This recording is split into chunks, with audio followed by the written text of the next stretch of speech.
Hello everyone, welcome back to the channel.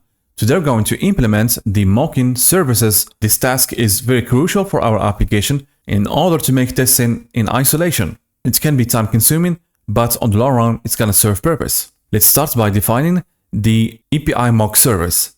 For this matter, we have to mock the HTTP message handler. It's going to be a custom HTTP message handler that allows injecting a delegate handler request. The HTTP client normally sends a request over the network using a built-in handler.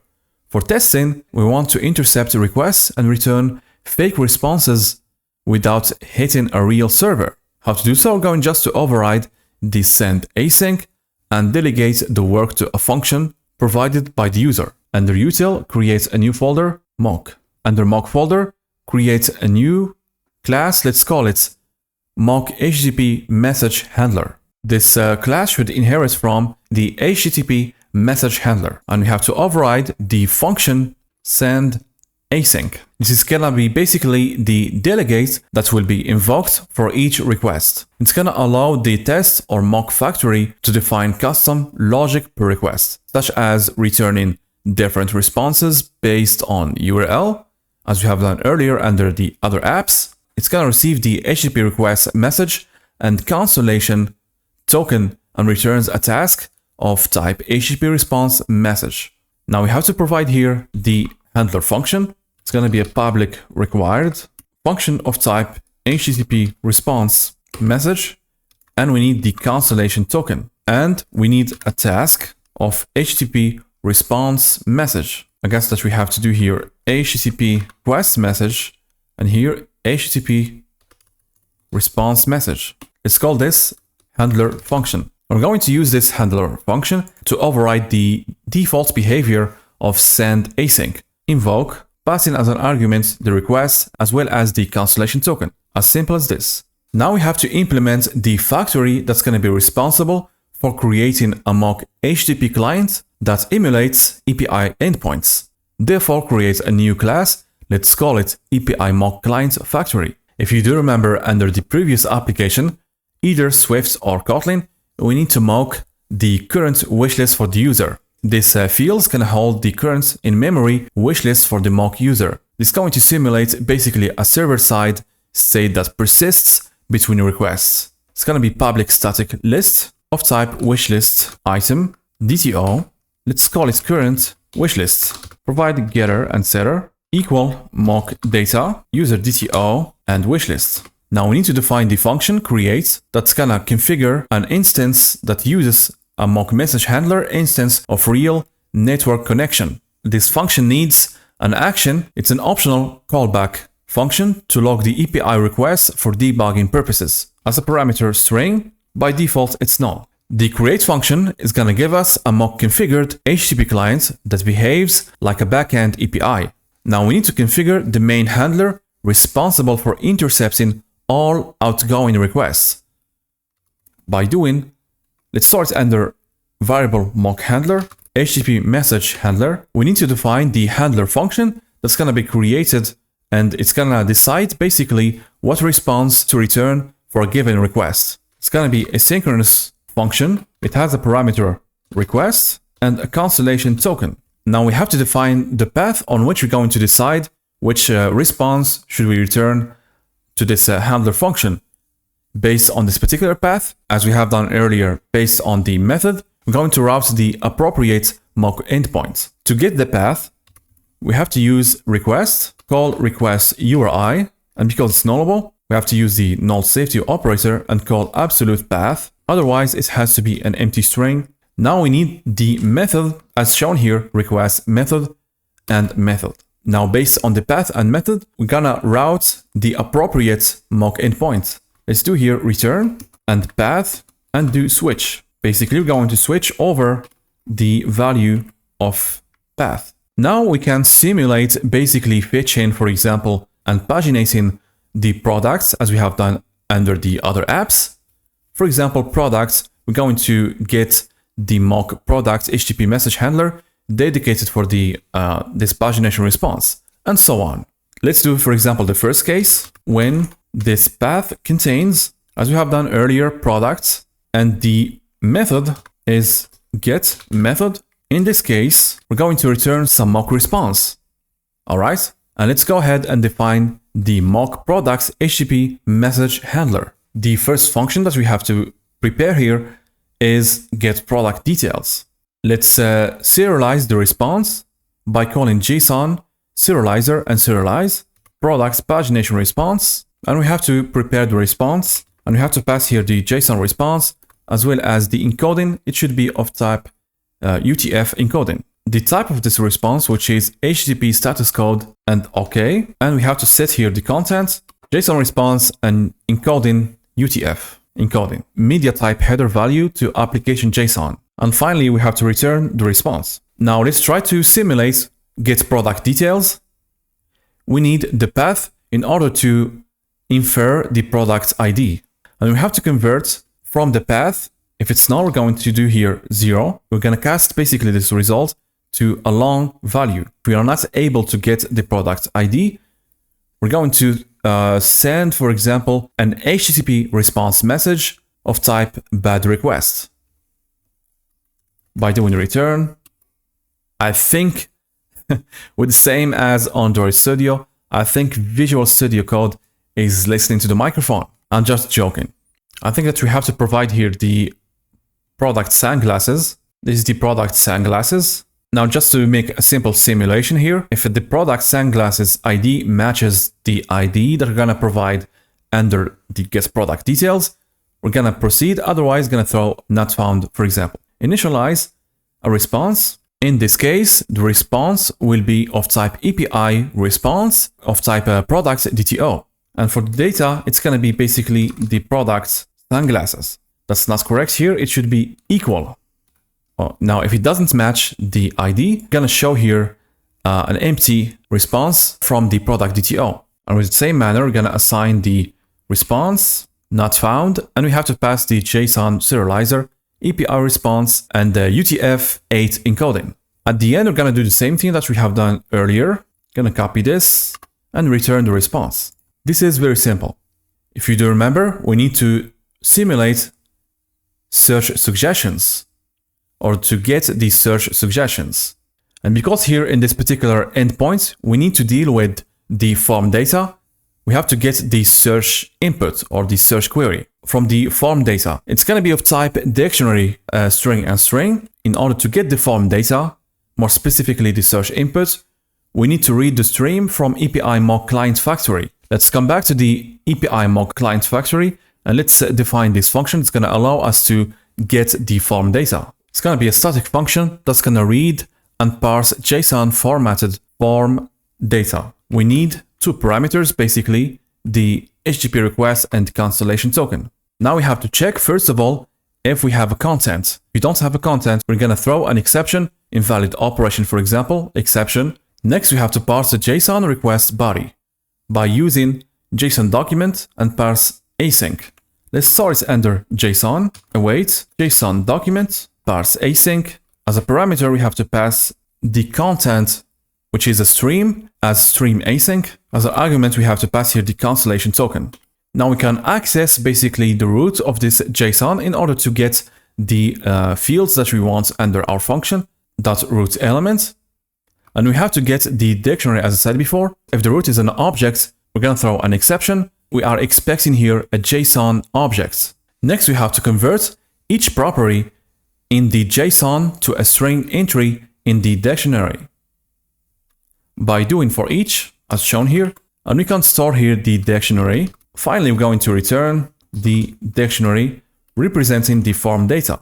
Now let's come back to the product handler. And as usual, we have to pass the request as well as the cancellation token. Now we have the search query. We can do the thing under the suggested products from the mock data to filter the suggested products. If it's null or empty, we're going to return an HTTP response message failed dependency. Next, I'm going to filter the products by the search input. Next, we're going to convert from this object to a JSON object. And finally, we have to set the response as an HTTP response OK. And we have to set the headers to application JSON. I'm going to call here exception, and we're going to return the HTTP response message bad request. We don't need actually here the exception. With the same manner, we're going to implement search products. We have to get the search input and to check, as we have done earlier, if the search input is null or empty, you're gonna return an HTTP response message failed dependencies or failed dependency. And if we do have the search input, we're going to basically return the response by filtering the products by calling search pagination response and passing an argument the search query. And that's all for the mock product message handler. Let's do the authentication HTTP message handler. Let's simulate the login function. With the same manner, we need the request and the cancellation token. As usual, we need to get the form data. From the form data, we can infer the email and password by calling form data, get value or default, and pass in the correct keys. If we do have, or if we have provided the correct credentials, we're going to proceed with the status or the success status. Otherwise, it's going to throw an unauthenticated or unauthorized status. Let's provide here under the mock data the correct email. Let's do the same one from the other apps and the correct password like this. Now let's come back to the authentication mock handler. If we have provided the mock email and the mock password, we're going to return an API response of type login response DTO, then serialize to JSON response and return the response, the data as login response to pass the data and the token. And next, we have to assign the correct token to mark this operation as we have obtained a token from the remote API call. And since we haven't implemented the mock crypto service yet, I'm going to mark this with to do. I'm speechless at this point. Add token to some kind of store to validate authenticated requests. All right, this is exactly what I want to do. After mocking the service, we're going to come back here to store it in memory. Now, if you fail to provide the correct credentials, it's very simple. Instead of providing the data, it's going to be empty user and empty token and return a status code of unauthorized. And finally, we have to set the headers to application JSON and return the response. And if you have an error, we're going to return a response message, bad request. Register function is going to be very simple. With the same manner, we need to get the name, an email, password, and password confirmation from the form data.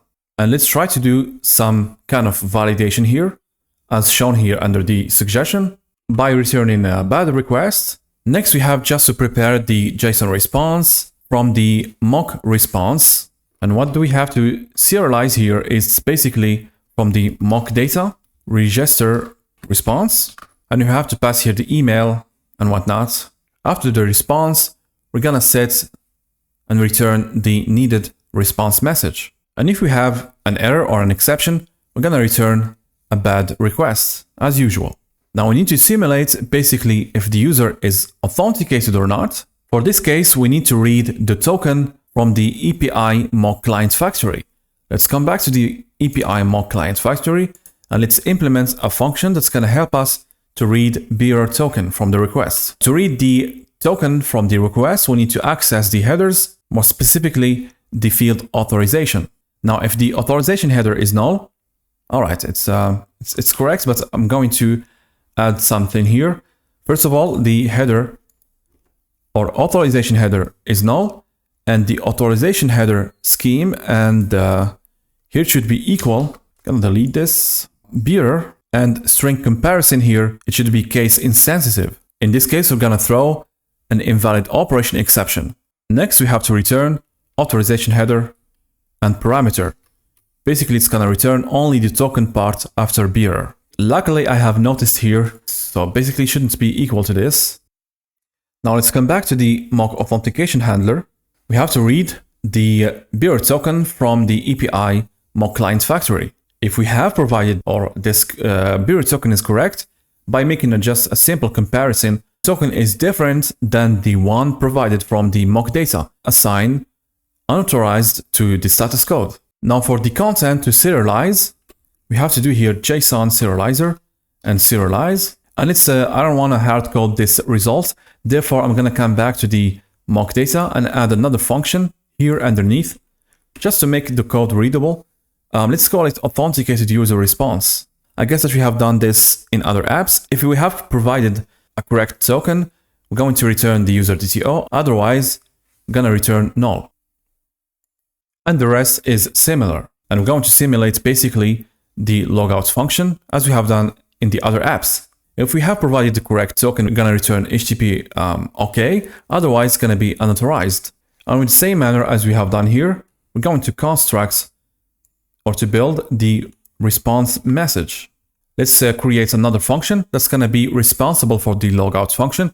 If we have provided the correct token, we return a response, otherwise another response. This is just to make our code readable. The last response, which is the wishlist HTTP message handler. Just come back to the authentication message handler. It should be here static. First method that we have to implement is to add and delete an item from the wishlist. First of all, we have to get the product's ID from the request or from the path. We need to convert from string to long. We have to return a response bad request. Next, we need to get the token. Basically, this toggle wishlist has to deal with a private route. Therefore, we need the bearer token in order to proceed. Let's try to get the bearer token from the header, and let's start under token as we have done earlier by calling API mock client factory and read bearer token. As we have done earlier, let's check if the token is null or empty and the token is different than the token under the mock data. In this particular case, we're just going to return an API response of type wishlist DTO, which is a list, and the data is an empty array, and the status code is unauthorized. Otherwise, we have to simulate basically toggling this wishlist item on and off from the wishlist. How to do so? API client factory and current wishlist that we have created earlier. Next, we have to store the index to be deleted. The index we are looking for, it has to match the product's ID that we have obtained from the request. Let's store the wishlist item ID. That's going to be either -1 or the inserted wishlist item ID from the mock data, as we have done in other applications. And we have to simulate basically the products, or to initialize here the product to be added in case if we are adding a product. In this case, we're going to remove from wishlist, and basically it's stored in memory, and the wishlist item ID, you can name it as inserted wishlist item ID if you will. It is -1 and inserted product equal null. Otherwise, the product's ID, it's gonna be from the current wishlist. Let's store it under products DTO, and we have to look for this particular item. Sunglasses, just for testing purposes, we're gonna fix it to sunglasses product response. All right. Now we have the product detail. We can safely add this product to the newly created wishlist item. Let's initialize this new item. We need to assign the ID. I guess it has the 13, or I don't know. Can't remember actually what we have done here. Yeah, 13. We need to assign the product's ID from the path, and the product detail should be basically the product DTO. No problem if you keep it as nullable. It's going to be found anyway. Now we have constructed the wishlist item DTO. Next, we're going to add this particular one, and we're going to assign wishlist item ID and inserted product ID. And we have to assign the new list to wishlist. Now we are done basically implementing the simulation. We have to assign or to refresh the current wishlist by assigning the wishlist that we have just created from this computation and assign to the current wishlist. All we have to do right now is to set the response of type wishlist response DTO. And for the data, we have just to pass the values, all right? Regardless, it has to be HTTP OK, and set the headers to application JSON. The last function, which is to get entire wishlist. First of all, we have to get the token to simulate basically if we have the correct token or not. Then we can proceed as we have done earlier. If you have the correct token, we're going to assign the wishlist from API mock client factory current wishlist to keep the wishlist in sync. And finally, we're going to do the same thing, construct the response and assigning application JSON to the header. Now we can safely use those particular mocking message handlers in the API mock client factory. Let's take, for example, this particular endpoint product. It's going to be very simple. All we have to do is call in mock product HTTP client message handler and do paginate products. As simple as this. The next case, get product details and to pass the path as an argument. The suggestions, message handler, and get suggestions. Likewise for the rest of the endpoints and for the default fallback if path does not match any known route, what we have to do, underscore a new HTTP response message. Instead of not found, we can do here bad request. I don't know, it's debatable to be honest. Okay, I'm just going to leave it at bad request. By the end, we have to return an HTTP client by passing the logger handler. We need here the logger handler. I'm going to call it logger handler yet to be created. And for the base address, in this case, I'm just going to set here something from the mock data instead, an API base URL. Okay, let's first of all create the handler. I think it's that's correct. No, not exactly. But instead of this, it should be API service logger. All right. And we have to pass here as an argument the logger, basically from where the logger from the create function. Now we have to assign or to customize the inner handler, mock handler, from where the mock handler is basically the one that we have just created, mock HTTP message handler. All right. And for the base address and API base URL. As you can see here, it's very intuitive. I like this approach very much because right now we can customize any endpoints in our application. Almost done because we're going to come back actually to the mock authentication HTTP message handler to store the token in memory. All right.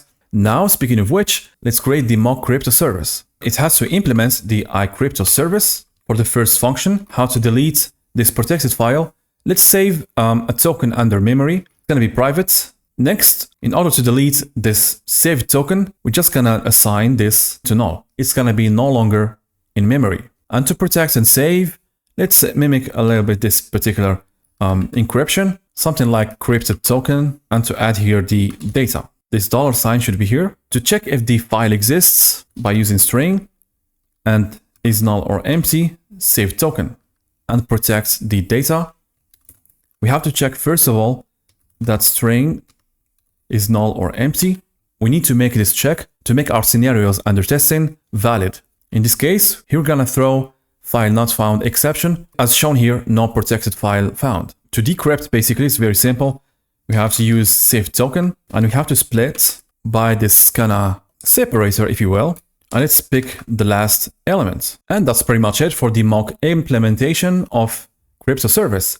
After assigning the HTTP code to OK, I'm going to create here a new instance of type mock crypto service, and I will protect this particular token. For the data, it's going to be basically mock data and token. And for the file name, from the mock data file name. Don't forget to add here public to all the members. And we are finally done with implementing the mock HTTP responses. Now, the last thing that we have to implement under the mock is the mock dispatcher or the test dispatcher. Instead of internal, it should be public to all members. Pretty much I should have done this earlier. Let's see the other implementation that we have done. Let's add the public keyword and delete dispatchers here, or iDispatcher. What we have to do here right now is to implement this, which is very easy. We're just going to call the action, and that's all. Likewise, for this invoke async, keep in mind, this implementation is going to be used under testing. And that's all we have for mocking services. It takes a lot of work, but at the end of the day, it's very rewarding. One thing that we have to do before ending this tutorial is to define the mechanism of dependency injection for our application, which is very important. Hopefully we are done with the util package. In core, create a new folder. Let's call it di. Another folder that's going to contain the container. Create a new file for interface, di module. It has only one function. Let's call it install. And if you want to define something like a di module for testing, we're going to override this interface to provide the install method for testing purposes, all right? Next, I would like to proceed with the same manner that we have done under Swift to define the application container or the app container. It's going to centralize the service registration and the resolution across the application. It's going to be a public sealed class. I'm going to proceed with the singleton pattern. It's going to wrap Microsoft's built-in iService collection and iService provider to register and later on resolve dependencies. We won't allow anyone creating multiple instances of app container. How to do so? By making the constructor private, as we have done under Swift application. This way we're gonna register and retrieve with ease using app container. We need to get lazily the application container instance. We're going to use the keyword lazy to ensure thread safe. In other words, to avoid the race condition, it's going to allow on-demand creation of a singleton app container instance. Let's mark it by private, read only, and lazy app container. Let's call it lazy new inside the new container or the new instance of type app container. Next, you have to define or to expose the shared instance of app container to provide global access points of dependency resolution. It's going to be public and static app container, which is correct. You can name it instance, but I would like to name it as shared. Now we have to register and retrieve to define the mechanism of registering and retrieving the dependencies. To do so, we need to use the iService collection, since the iService collection is the built-in abstraction for registering services in .NET. Now, after registering all the services, we need the iService provider to resolve those services or those dependencies. Let's create a private member. Let's call it service provider. And because we are using modular approach in our projects, we need to declare for each feature its dedicated DI module. Therefore, I'm going to store those under a private member of type iModule, which is a list of iModule. I would like to define here a function that's going to register a dependency as a singleton, t-service, and a function that's going to allow us to register the service. It's like a callback function. The first parameter, which is iService provider, it has to give us the service that we are looking for. Let's name it factory. We need to make sure that this service of type t-service is of type class by doing where t-service class. Next, we have to use services and add this service as a singleton. This parameter is optional. I'm going to delete it. And that's pretty much it for register as singleton. Sometimes we want to register an interface with its dedicated implementation. We have to overload this function. The first parameter should be the t-service and the t-implementation. Those are just names for readability purposes. Now we have to make sure that the where service is of type class and implementation of type class autocomplete has done for us. One last function that we have to do here is to register the type itself as a singleton. In our case, for the use cases, to provide the instance of the use case, we're going to register the type itself as a singleton. Therefore, we need only the t-service, and we have to register as a singleton t-service as itself. Likewise, for a transient scope, now after declaring all the modules, we need to install all the dependencies at once. And as shown here, for each module, we're gonna do here module and install. You can even take it to the next level by the help of code generator. We need to build the service provider. As shown here, services and build service provider. Next, we have to configure the community toolkit inversion of control system to use this provider. Inversion of control is a wider term for dependency injection. It englobes dependency injection. By doing inversion of control by community toolkit, default, and configure services, and we have the list of services from the service provider. And that's all we have to build basically and install all dependencies and to register and to configure the inversion of control and their community toolkits. Now I would like to add another function to resolve a needed dependency on demand. First of all, we have to check that the service provider is not null. If it's null, we're gonna throw an invalid operation exception by saying, for example, the container is not built. After all, we have to return the service. And we can get the service from the service provider. Let's add here the parameter t service, and we are done. Should be here return. One last function to go is to register a module. This function is going to allow a modular approach by registering, for example, the products module or domain module and the core data module and so on. It has to return app container. It has to take as a parameter I module to be registered, and we have to add here the module to the list and return this as we normally would under builder pattern. It's going to enable the fluent chaining like app container, shared register module, and build, like following, as I said before, the builder pattern. Now let's define the first module, which is the core data module. Under the I, it's going to be a class. Let's name it core data module. And it has to implement I module. It's going to give you some flashbacks to the other application under Swift. It's basically the same principle. The first dependency that we have to register, which is the API service, by doing app container and shared and register as a singleton. We have here the provider. Let's name it provider. And we have to construct here the instance of API service by doing new API service builder. Let's customize the base URL from constant under miscellaneous base URL with some login, and let's build. Now we have registered the first dependency. The second dependency, which is the Pocket Goods database context. Pocket Goods database context. The third dependency is we need to attach the iCrypto service to its implementation, and we have to attach the dispatcher to its implementation. As you can see here, it's very clean to define the core data module, and we can define other modules with the same principle. And that's basically it for the core module. For the next video, we're going to implement the core UI. I hope you have learned something new. See you in the next one, and happy coding.